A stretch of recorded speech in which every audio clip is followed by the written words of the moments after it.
Kita awali dari berita pertama, pemirsa. Puluhan massa berunjuk rasa di depan kantor Bupati Lombok Timur.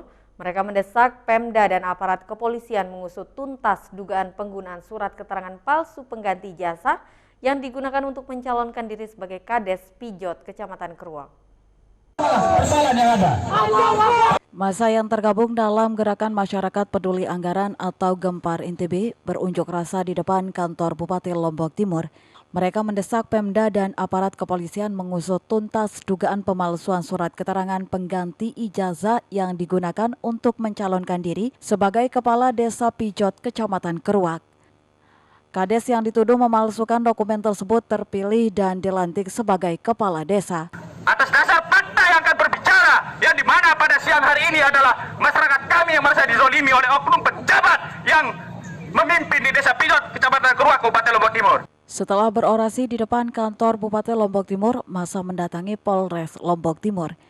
Di depan perwakilan massa, Kapolres Lombok Timur meminta agar warga mempercayakan proses hukum kasus ini ke aparat kepolisian. Kumpulkan alat bukti membuat terang suatu perkara pidana yang diduga tadi memalsukan.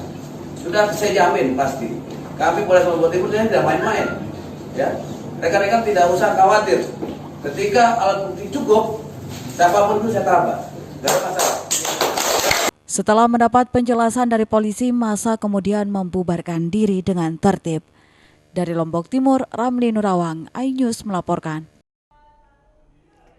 Puluhan warga Buun Sejati Narmada Lombok Barat mendatangi kantor desa setempat protes dugaan pemotongan dana bantuan rumah tahan gempa.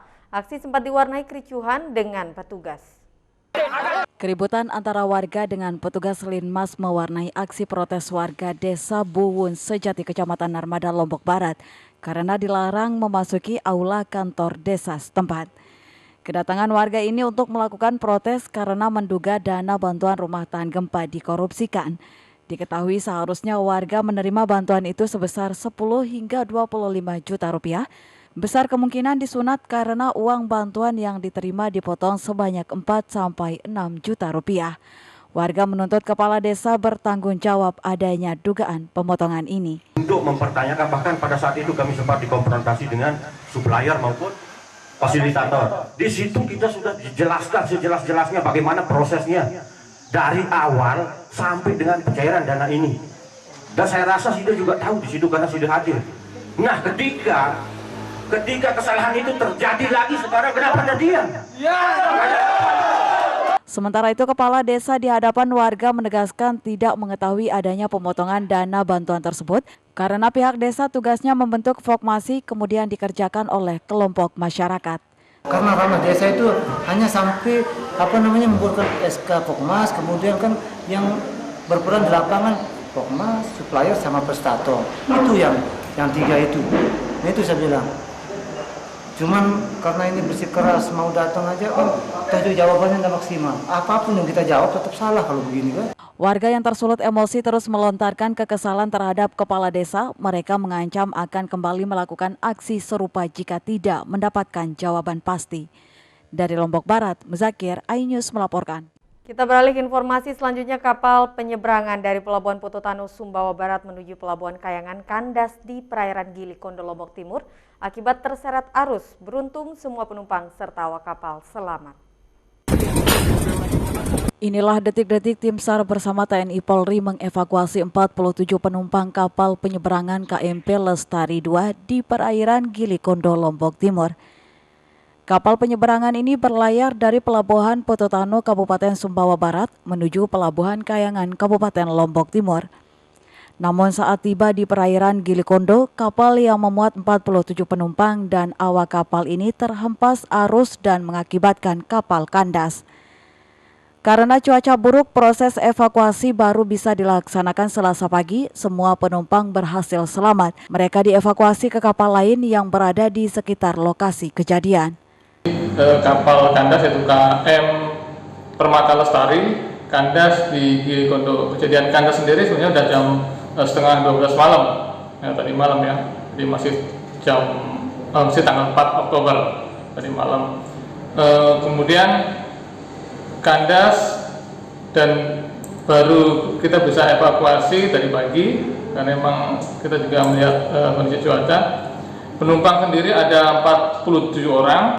Sampai pukul 10 Selasa pagi, semua penumpang dan awak kapal berhasil dievakuasi Pelabuhan Kayangan Lombok Timur dalam keadaan selamat, sementara kapal yang kandas masih berada di tengah laut. Dari Lombok Timur, Ramli Nurawang, iNews melaporkan. Kita beralih informasi selanjutnya, seorang pelajar dari SMPN 2 Kediri Lombok Barat meronta ketika akan disuntik vaksin. Ulah pelajar ini membuat petugas kesulitan untuk memberikan suntikan vaksin. Puluhan pelajar sekolah menengah pertama negeri SMPN 2 Kediri Lombok Barat divaksin oleh vaksinator Dikes dan Polri guna mempersiapkan program pembelajaran tatap muka di sekolah. Selain siswa, sejumlah dewan guru juga ikut divaksin. Dalam proses vaksinasi selalu ada yang tidak berani akan jarum suntik. Salah satu siswi ini misalnya meronta-ronta dan menangis ketika hendak divaksin, sehingga menolak untuk divaksin. Kejadian ini membuat tim vaksinator kewalahan. Vaksinasi siswa kami di SMP 1 Kediri ini alhamdulillah bisa dilaksanakan hari ini. Dari beberapa minggu kemarin memang sudah kita dijadwalkan, dan kita diharapkan supaya semua, khususnya siswa yang memenuhi syarat untuk bisa divaksin. Kenapa sampai sempat ketakutan, gimana? Celeger, Takut? bibit, Takut karena kenapa? suntik. Kenapa? Nggak pernah disuntik. Program vaksinasi ini akan terus digelar ke sejumlah sekolah dengan sasaran semua siswa sehingga semua proses belajar mengajar di sekolah bisa digelar kembali. Dari Lombok Barat, Muzakir, iNews melaporkan. Pemirsa, beragam informasi penting lainnya akan kami sajikan untuk Anda sesaat lagi. Tetaplah di iNews NTB.